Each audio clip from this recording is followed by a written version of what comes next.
Good afternoon, everyone. What a stressful moment this is on so many levels. I'm grateful to spend this hour with you, with Rosa von der Schulenburg, and with John Heartfield, one of the most innovative artists of the 20th century, whose political photo montages became icons in the fight against National Socialism.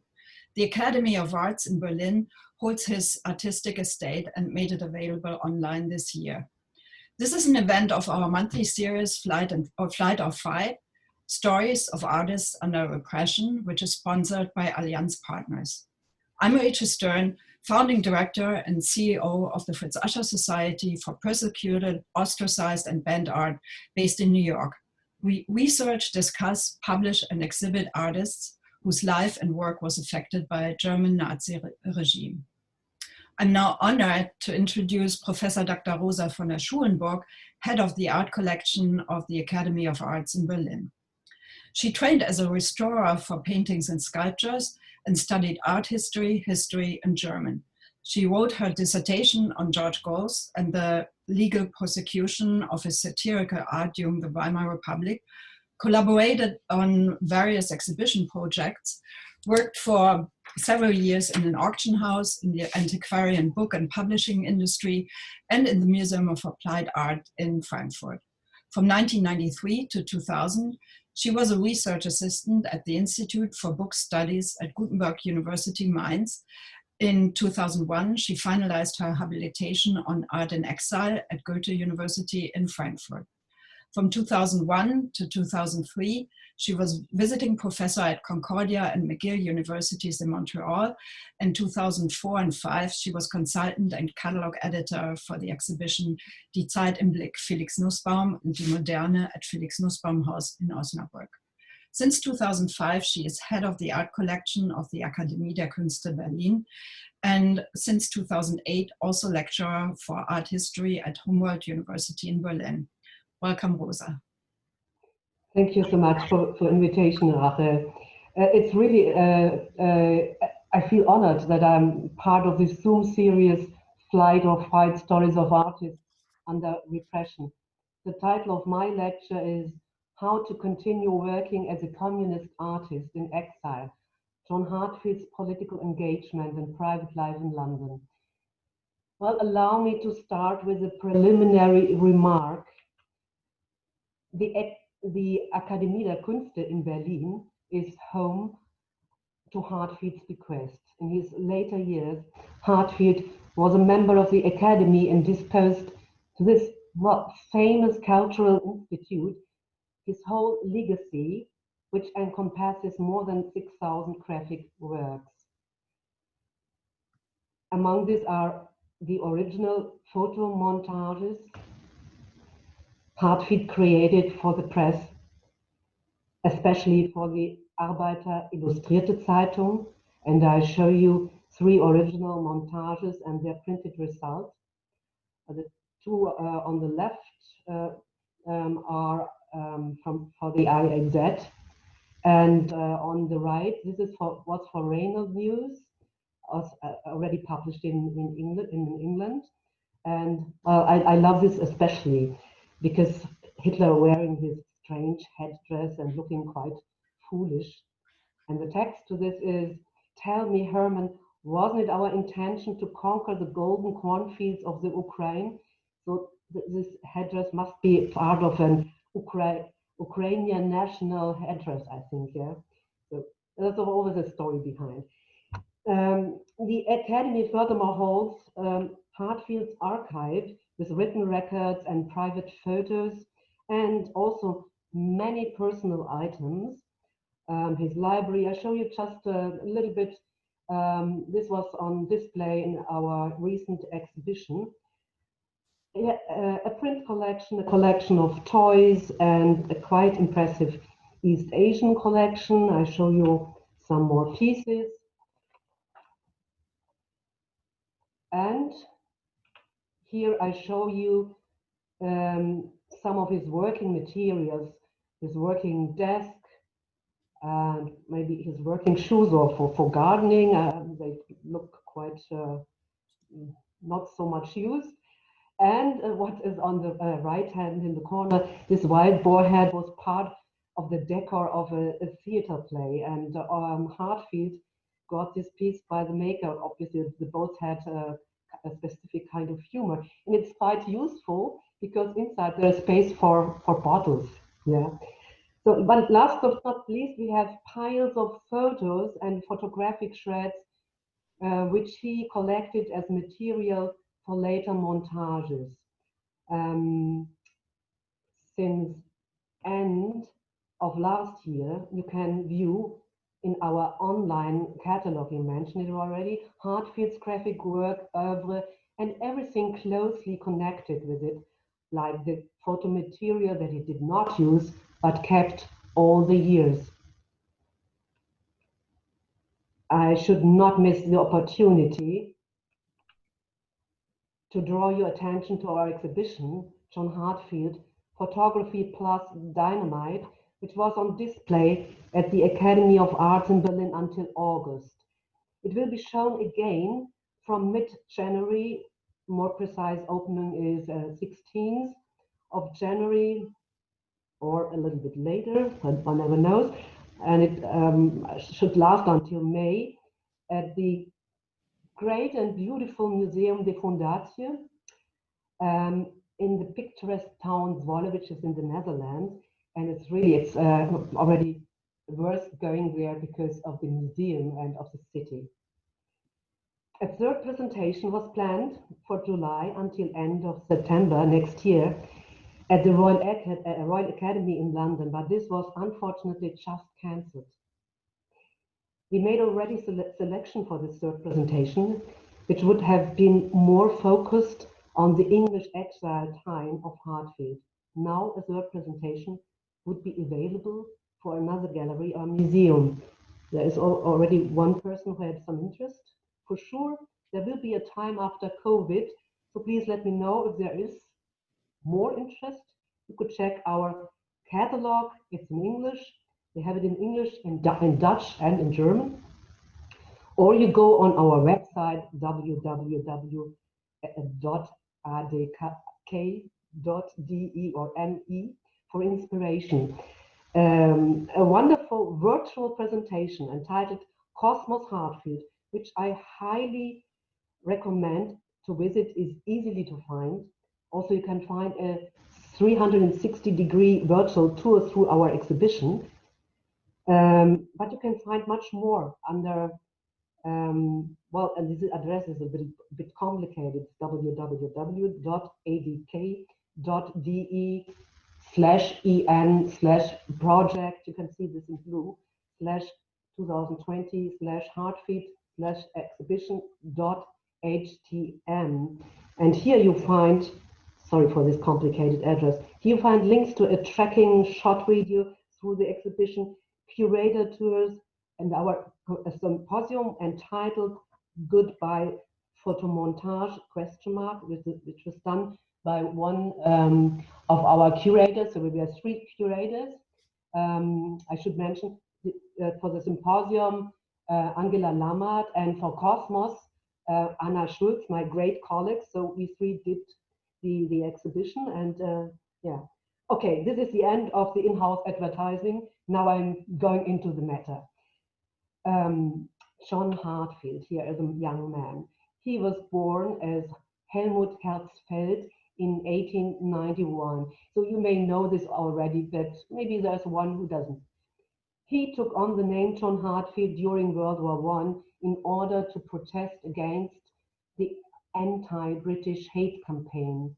The war radicalized him both politically and in terms of his aesthetic views. Originally, he was trained in graphic design at the Royal School of Applied Art in Munich to become a commercial artist. In 1916, he began experimenting with photo-montage together with his friend, the artist George Gross, who had also anglicized his name for the same reason. The art form, where photos and typography are combined to create new images, would become essential to their practice within Berlin Dada. Here George Gross and Hartfield in this first international Dada fair in Berlin, and on the right-hand side, it was the cover draft by Hartfield for the catalogue. Dada encouraged a deliberately confrontational and explosive approach to composition, but Hartfield, propaganda Dada in the group, wanted more socialist agitation and less anarchistic fun. Hartfield invented the medium of the political photo-montage. He started with this method when designing book covers for the Malik publishing house, which his brother Wieland Herzfelde founded already during the First World War in Berlin. Here are two examples of Hartfield's book design from 1922. Quite rapidly, Hartfield became a brilliant marketing strategist. Well, this is so well designed. The books were very well selling, not only because of the content, but also of the design. And he became the archetype of a political agitator. In the 20s and 30s, Hartfield devoted his art extremely successfully to the struggle against National Socialism. He was welcomed with open arms by the Arbeiter-Illustrierte-Zeitung, the Workers' Illustrated magazine, or AIZ for short. It was a left-wing mass market periodical by Willi Münzenberg, who was the founder and editor in charge. It proved to be the perfect medium for Hartfield to take aim at the National Socialists. His photo-montage regularly graced the cover and certainly helped the AIZ to achieve an estimated circulation of over 250,000 at its peak, and it said even more than 500,000 when Hitler seized to power end of January 1933. Soon after, Hartfield was forced to flee Berlin and settled in Prague. Fortunately, the AIZ, later renamed the Volks-Illustrierte-Zeitung, or VI for short, was able to keep publishing in Prague, at that time a bilingual city, Czech and German, albeit with a much reduced print run. Here you see one title page by Hartfield from 1935 and a view in the print shop Schulz in Prague, where Hartfield and the writer F.C. Weiskopf and a young Czech printer, the one with the white gloves, have been fine-tuning the layout of a new AIZ in 1936. The years 1933 to 38 in Prague have been Hartfield's most productive time as a political photo-monteur. Here he created around 80 political photo-montages, among them many of his best known. For some of them, Hartfield was inspired markedly by art history. He used motifs as visual references in his work, for example, the painting Der Krieg by the symbolist Franz von Stuck, which he manipulated to bring it up to date. Beginning of December 1938, only 3 months before the Nazi occupation of the Czechoslovakia, he fled to London. Here a sketch by a Prague comrade dedicated to Mein Freund Johnny, 1st December 1938, and undated photo showing Hartfield looking at an old church. So, yeah, I think it has the right atmosphere, so I was choosing it. Hartfield's flight was organized by the Czech Refugee Trust Fund.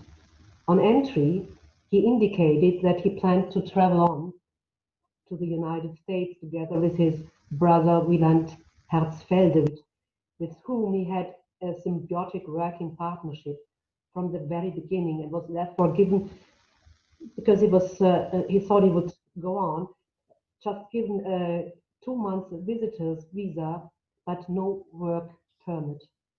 The plan was abandoned soon. Only the Swiss-born brother was allowed to immigrate to the United States.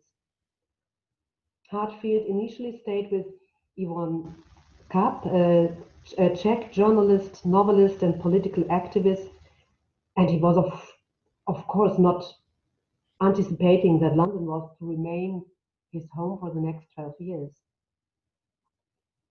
Like all other refugees who had escaped the Nazi terror, he was interned as an enemy alien, well, as a friendly enemy alien, but what does it mean? When war was declared in September 1939, he was held in 3 different camps for a total of 6 weeks. Doesn't sound so much, but if you don't know when you go, when you can come out and how you get out, it must be horrible. And he got out because he was released for health reasons. Yeah. Upon his release, Hartfield found lodging in the home of the painter and writer Fred Ullman and his wife Diana Maycroft in Hampstead. Ooh. I left this out. This is brother on the left-hand side. So here we have Fred Ullman eating an apple. Ullman was a German lawyer, later became a British artist, and the author of the biographical book The Making of an Englishman, which became and still is a great success. Even I read it. And on the right side, you see Hartfield in front of the British Museum, and I think he looks like he made it as an Englishman. The Ullman's house, where Hartfield lived for 6 years, was a meeting point for many refugees and intellectuals. In 1939, Ullman set up the Free German League of Culture, the FGLC for short, at his home. From 1941, the club, headed by Oskar Kokoschka, hugely popular with the growing community of immigrants, occupied an entire building at 36 Upper Park Road on the right. Not bad, I think, yeah. On the left, you see the Ullman house with the memorial plaque. Also not bad. Yeah, the club was financed by the Russian Comintern, the Communist International, known also as the Third International. Although it was definitely not the communist ideals that united the League, but rather their anti-fascist stance and their fate as refugees. Hartfield was among the founding members of that association and was highly active in it. He gave lectures on art history, worked on various theatrical productions as a set designer and as an actor.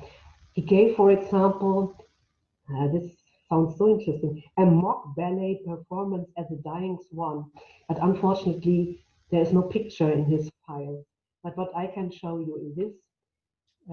For the play 4 and 20 Black Sheep, he designed a stage set based on his iconic collage, Hurra, die Butter ist alle. He published first this on 1934-5 in the AIZ in Prague.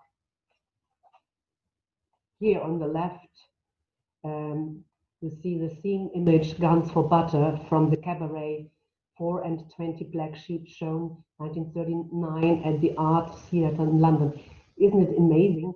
On the right hand, you see people posing for the photo-montage, and on the left, you see people on stage doing the same. Yeah? Like many immigrants, Hartfield, with only rudimentary knowledge of the English language, not only was unable to find work, he was also officially forbidden to do so, and was thus dependent on the financial generosity of his hosts. Fred Ullman himself came also as a poor immigrant, living off his wife's fortune, which did not really amuse his parents very much, I think. Dependency must have been even more humiliating for Hartfield, who had made attempts to prepare for a life in England early on. While still living in Prague, but foreseeing his flight to England, he had submitted some of his photo-montages to the newly founded magazine Picture Post, which published some of his works in fall of 1938 and even reproduced his iconic photo-montage, His Majesty Adolf, on its cover. However, Hartfield's involvement with Picture Post was short-lived. This was partly because the publication had more of a tabloid character and was not substitute for the more politically critical AIZ, but mainly, it's said, because Hartfield seemed not to get on with the editor Stephen Laurent, a pioneer of photojournalism. Last but not least, a technical obstacle made collaboration with the magazine difficult. The picture post was not printed in the Kupfer-Tiefdruckverfahren, intaglio copperplate method. This is a brilliant method. Even the FAZ, the Frankfurter Allgemeine Zeitung, used it until 2000 for their Sunday edition. And Hartfield's usual printing method was it because it was used in the AIZ. The Lilliput, the pocket magazine for everyone, was really highly popular in 1939 with a print run of 260,000. The May edition of 1939 showed a series of Hartfield's photomontages entitled Masterpieces of Political Art. For Reynolds News, a Sunday paper with close ties to the trade unions, Hartfield published a total of 8 small-scale new photomontages between October and December 1939. Here I'm showing you a photomontage published in December 39, The Voice That Hitler Fears, which accompanied an article about the Freedom Station, a secret dissident German radio station. In an extended version, the photomontage also appeared on a brochure published by Frederick Muller Limited and financed by the Free German League of Culture. In order to achieve the optimum result, Hartfield not only posed as the broadcaster seated at in the background with his back turned towards the viewer. More remarkably, the head of Hitler is also mounted on a photography of Hartfield's own body, for which he posed with his hands clenched to his ears. The practice of posing for figures in his photo montage was frequently employed by Hartfield. For example, here in another montage published by Reynolds News with the line, "Hey, stop Max, he is still in power." The persons who are posing are Hartfield and the actor Agnes Burnell. You see on the right 3 press cuttings mounted by Hartfield on a sheet of paper, and it was published again 1946 in The Pen is Mightier, an anthology of Allied war cartoons. The text, "The cautious heroes, stop Fritz, stop, he's still alive." Here is the cover of Hartfield, the Hartfield designs the cover, but the awesome drawings here are by Walter Trier. Communist immigrants like Hartfield were generally met with prejudice and suspicion in Great Britain, and especially following the non-aggression pact between Hitler and Stalin in June 1939, were often assumed to be Russian spies. In 1942, Hartfield was curator of an exhibition with the title Allies Inside Germany, and I show you one documentation panel, and you see on the left a photo montage by Hartfield showing the bad guys, Hitler, Göring, Goebbels, who make not a bella figura when trying to stop the minute hand. And you see also good-looking Stalin with a positive quotation. Hartfield, who made no secret of being a communist and at that time is quite some sympathy for the devil with Stalin, was of course under observation by the security service, also known as MI5, Military Intelligence Section 5. The period he spent in North London had been regarded as relatively unproductive. He certainly was unable to match his earlier success as a political media artist. But what could he have done as a German communist under observation? Hartfield remained in constant fear of being re-interned until a letter from the Parliamentary Committee on Refugees in January 1941 informed him that his case was closed. However, his permit to reside in Britain was dependent on a decision to be taken by the Czech Refugee Trust Fund in London, to which he wrote increasingly desperate letters begging for permission to stay. Eventually, and possibly helped by his contacts with Yvonne Kapp, he received a certificate confirming his status as a political refugee because of the danger in which he stood as a result of his political activities. Humiliated by his experience during imprisonment and struggling to find work, Hartfield, despite his gratitude for having escaped Nazi terror, which would most certainly have resulted in his death, reconciled himself only reluctantly to the idea of remaining in England. His overall mood was somber. So he was a little bit depressed, I think. He was worrying about his friends he had left behind, many of whom he would never see again. But finding Gertrude, known as Tutti, who became his third wife and was to remain his companion for the rest of his life, made him feel more at home. The couple met at the Free German League of Culture. Here are some private photos. In 1943, Hartfield, his fiancée Tutti Fitz, and a pair of rabbits that they soon multiplied it in number, as it said, it was a gift by Fred Ullman, moved into number 1 Jackson Lane in Highgate, the house of Hartfield's friend, the German doctor Otto Menasse, who also liked, obviously, animals, like Hartfield. He had obviously a deep love for animals. Among his family members was a beauty known as the King of Highgate. You can see the king here. And the caption of a photo album we have in his archive called them our children. But he also loved doves and pigeons, I think.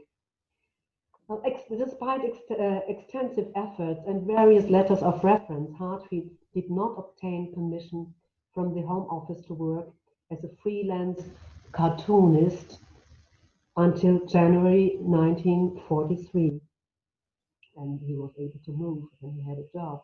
However, Hartfield failed to achieve a breakthrough as a freelance political artist in Great Britain. The English public was not familiar with Hartfield's work and accordingly less responsive. Some of his photomontages were translated into English, but the majority of his work directly addressed to the German population and drew upon visual imagery as well as linguistic puns, nuances and subtleties, a lot of irony, and he used a lot of rhetoric, metaphors, and things which were lost in translation. Here in this article on Hartfield, which appeared in the magazine Popular Photography, December 1944, in Chicago, by the way. So I think the titles and the captions and integrated text of the original photomontage are cleared. Instead, there are descriptions on the montage added below. I think, yes, also an American audience would have problems because it's not easy to translate. I show you again a page of the series Masterpieces of Political Art in Lilliput. The House of Cards was first published in 1934 in the AIZ, subtitled Das Tausendjährige Reich. This title and the integrated text quoting Hitler you cannot find in the reprint in Lilliput 5 years later. The subtitle now is The House That Hitler Built, and the text is without any irony. So if you read it, I can read it to you. Hitler declares his system will last 1,000 years. Hartfield shows it as a house of cards, Hitler as a drummer, and the industrial magnate Thyssen at the top. Well, I think it spoils the punchline. Yeah, it was difficult to attract a British audience beyond the small circle of the refugee community. In addition, Hartfield had comparatively little talent as a cartoonist, as a satirical draftsman.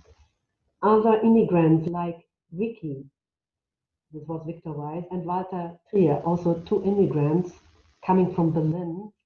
They were Jewish and had to flee. They had been much more successful. Their witty caricatures met the British humor. Here I'm showing you again the cover illustration by Walter Trier for The Pen is Mightier, and one of Vicky's contributions to this collection of wartime cartoons, not least because Hartfield was involved in the publication. As I said, he designed the book and was represented with two photo montages, one you have already seen. Oh, no, this was too fast. Hartfield collected the cartoons of Vicky that appeared in the News Chronicle, Daily Mirror, and the Evening Standard and other newspapers. Well, Vicky was extremely productive. I think every day he produced one cartoon, and he was never satisfied with himself. Although was so successful, yeah, he always felt not being good enough, and at the end he committed suicide. We have a collection of his cartoons in the Hartfield archive. And here, this cartoon by Vicky was published at 20th of March 1944, showing Hitler as a bad-tempered virago, subtitled "And Stop Whistling the Blue Danube." And it said that Vicky's cartoons and those of David Law had been an influence on Hartfield's work. But I must admit that I cannot really see that.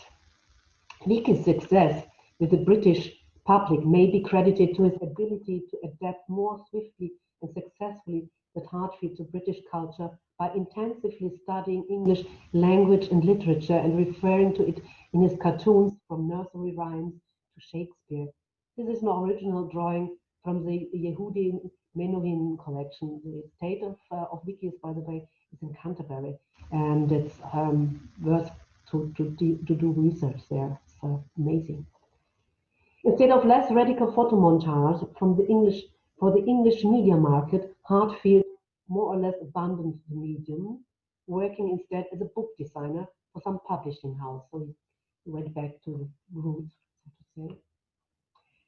Between 43 and 49, he worked mainly for Lindsay Drummond Limited, which has been just founded by Lindsay Drummond. The program of this publishing house, with its focus on natural themes like ornithology, flowers, and natural science, was little suited to Hartfield's political interests. Here are three examples.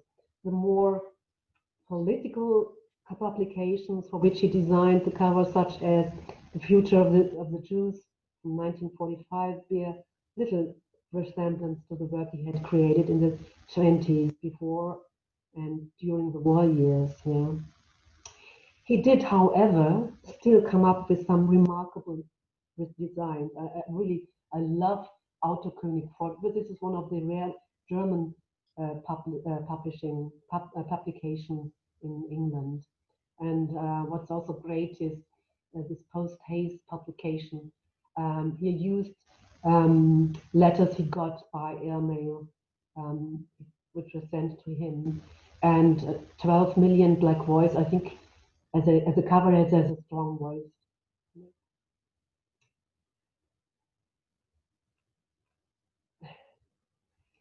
He did Hartfield also worked for Dennis Dobson. Here an original montage and the result. I think it's also not bad. And we can assume that he was at least content to have found a work which paid him a regular income. It was a modest existence, somewhat removed from the fame Hartfield had achieved before his immigration to London. By 1949, he seems to have relaxed, not being so much more in the agitation business anymore. He also designed, for example, lovely bookends and toys just for fun. So we have quite some sketches. I would love to have such a bookend. And we had the idea to have this in our museum shop, but this was then cancelled because of COVID. And he did watercolor paintings of picturesque places in Cornwall, where John and Tutti used to go on holiday. And now I think I must come to an end. Although Hartfield had never fully settled in England, when he was offered a professorship in East Berlin in 1950, he was hesitant for several reasons. He was suffering from a dislocated vertebra from which he took a long time to recover. As a communist, he moved to the eastern part of Germany, to the GDR, during the Stalin era. The GDR government was suspicious against late returning immigrants from Western states. To make matters worse, Hartfield had been in touch with the false people in England. He was accused of connections to the alleged US agent Noel Field and not permitted to join the SED party for security reasons. I show you a passage from the minutes of the 31st meeting of the Central Party Commission of the Socialist Unity Party of Germany, 1951. I translate the yellow marked part.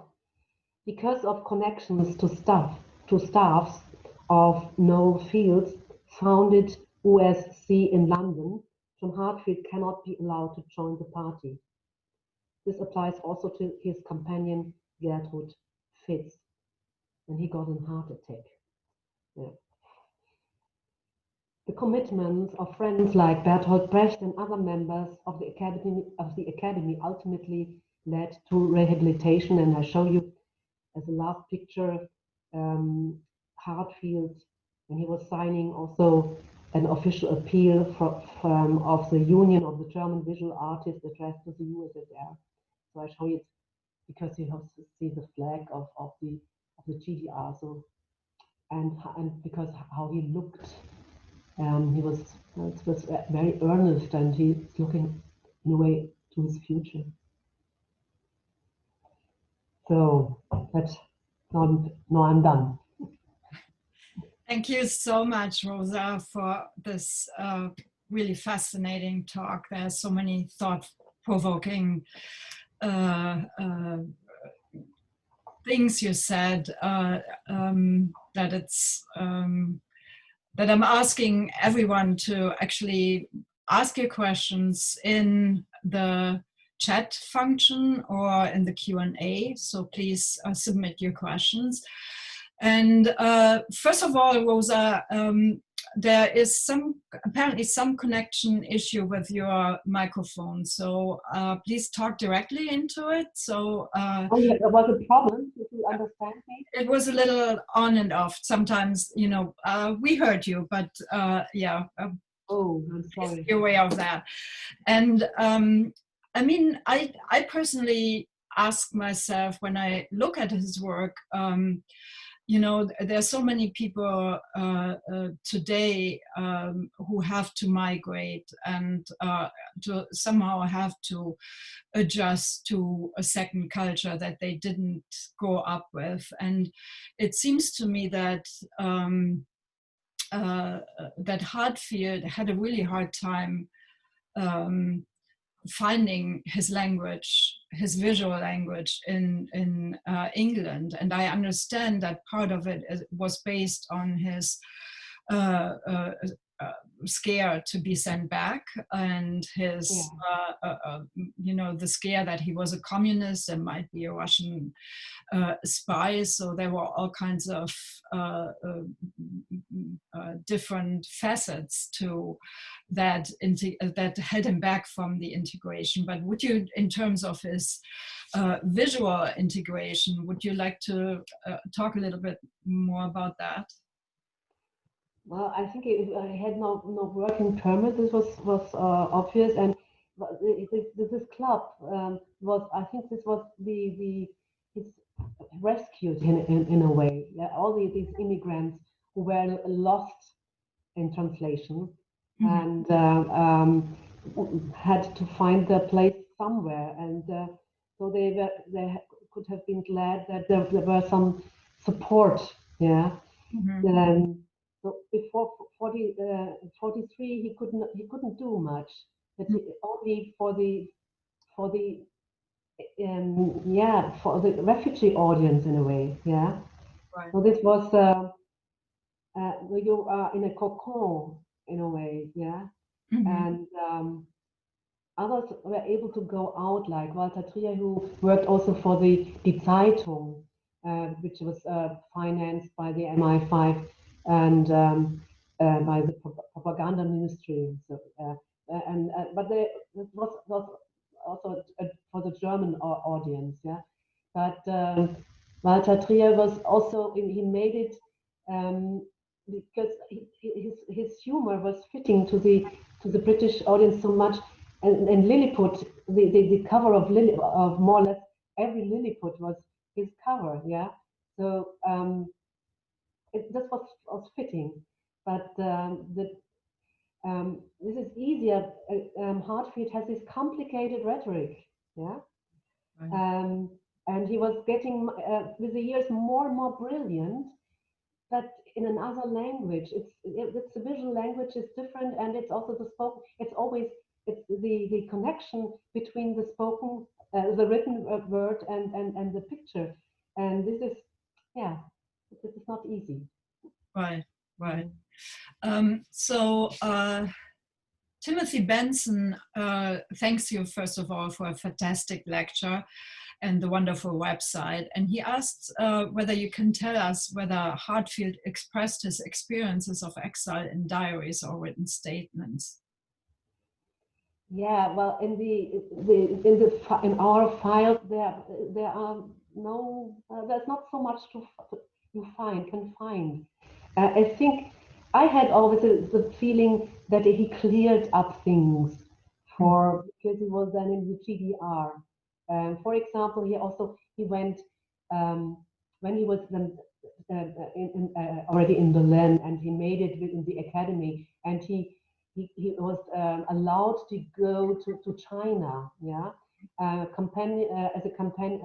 company to students of the academy.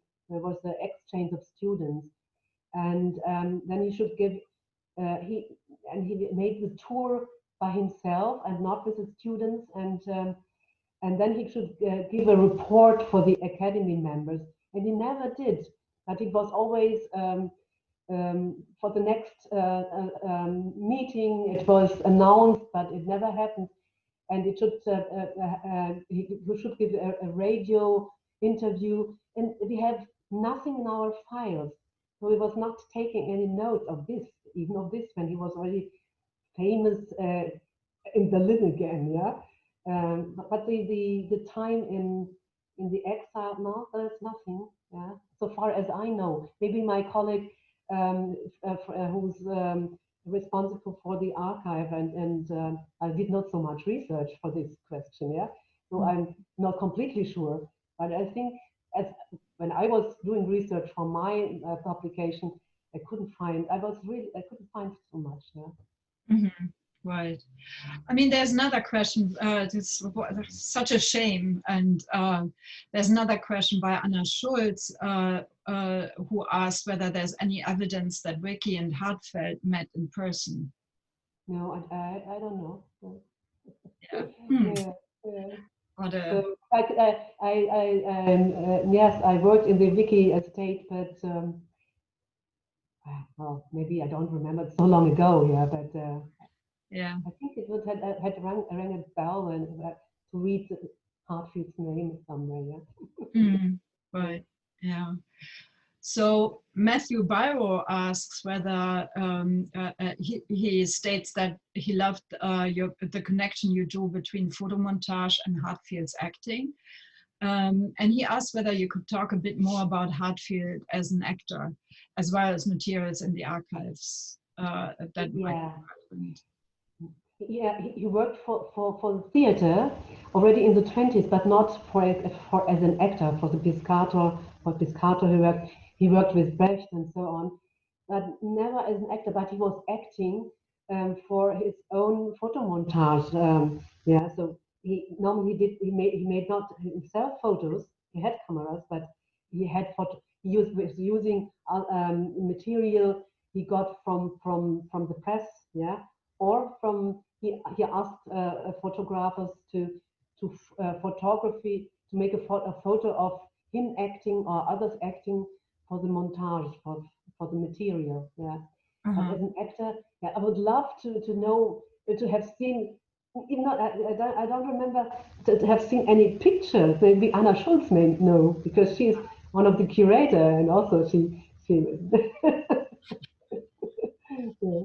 Yeah, maybe it comes up a little bit later. Yeah. That would be great, actually. David Stern asked now, undoubtedly Hartfield played a great role in the German resistance. Would you look at him as misguided when he returned to Eastern Germany, almost a tragic figure, trusting Stalinist functionaries who ultimately turned Germany into a mirror image of Nazi Germany? Oh no, he was not a tragic. Well, in a way, he was a tragic figure because it was living in the wrong times, so to say. But on the other hand, we still know he became famous for his montage, and he has still such the influence on and in the beginning in the 50s, yeah, it was really he had a hard time, but he wanted to see also his brother. He wanted to reunite with his brother. They were really, it was his best friend, and they were a good match. And yeah, and it was his culture, yeah. Mm-hmm. And in the way the academy rescued him, yeah, because the academy was in the GDR a place where artists who were not so mainstream communists were well welcomed, yeah. Mm-hmm. And so this was the place I think to be, yeah. Mm-hmm. Yeah. And we know many communists who were who thought they were building a new communist world when immigrating to or returning to East Germany, and were looking forward actually to building the perfect communist society. So we spoke about Leah Grundig a few weeks ago, and so yeah, we know about that. So Priska Mielke asks, is there any reception of John Heartfield's montages in today's multimedia art? Yeah, well, indirectly. So I think you should, she should just check the symposium. I think they will tell you a lot about it. Yeah. So yeah. Mm-hmm. Mm-hmm. Yeah. Yeah, I mean, I find it really really like his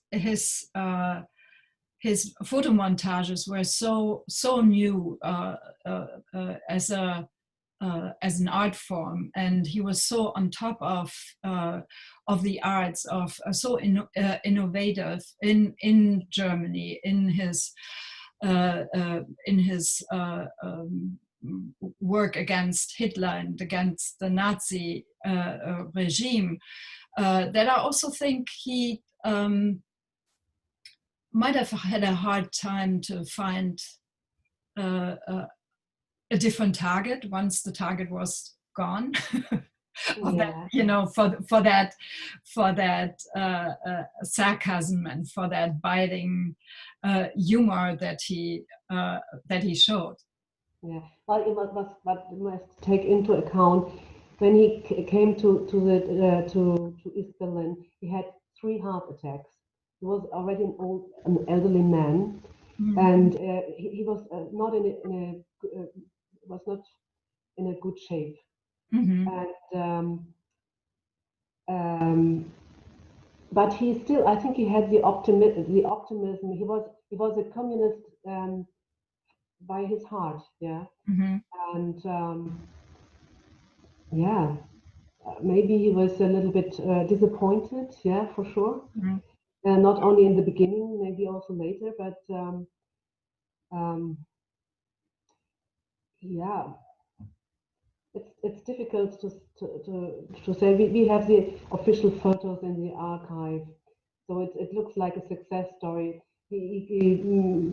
Well, publications. He got medals, but then and so on, and yeah, Mm-hmm. it's not so easy because I think there is a secret you cannot get into how he was really feeling because it was too much of under observation. Yeah, Right. everything. Yeah. Right. Yeah. Right. And I thought it's actually interesting how you just mentioned his brother, and that's a whole part that you didn't touch on at all, that close relationship. And they did, from what I remember reading, is that they did work together. And so where was his brother while he was in England? Was he always also in England, or so were they reunited after 12 years, or how did that? Yeah, he was in the United States and then came back. Yeah, Mm. and yeah, and then they worked together again. So from the very beginning, Wieland Herzfeld's impact in the photo montage, we cannot. There is it was a lot, I think. I had it was taking because he was and also later in the 50s and in the 60s he was then writing, making writing a biography and writing about Hartfield. So he was it was a good he did a good job to also to in a way to knit a myth about the artist, yeah. And there was a little bit of a, I think, a struggle between the wife and the brother because they were a little bit a little bit jealous, yeah, and yeah, yeah. Hartford, for me, he's in a way a miracle because on the one hand he is this very earnest agitator, but on the other hand, he had a lot of humor. Yeah. So when there are we have a file, we have records, interviews, yeah, where he's talking about his life. That is it's quite interesting to listen to him, and you get the idea that this is a man. He was a good sport, yeah, a nice person, yeah. Although he always looks a little bit earnest and well. Right. So now John Goldschmidt wants to share some memories with us. He writes he spent an evening with John Heartfield in London in 1967 or 1968 while he was a student at the Royal College of Art together with Professor Peter de Francia and film director Lindsay Anderson at his home in Swiss Cottage. His Austrian father was in England from 1939 to 1945, and he grew up in Vienna. Perhaps that's why he was invited to meet John Heartfield.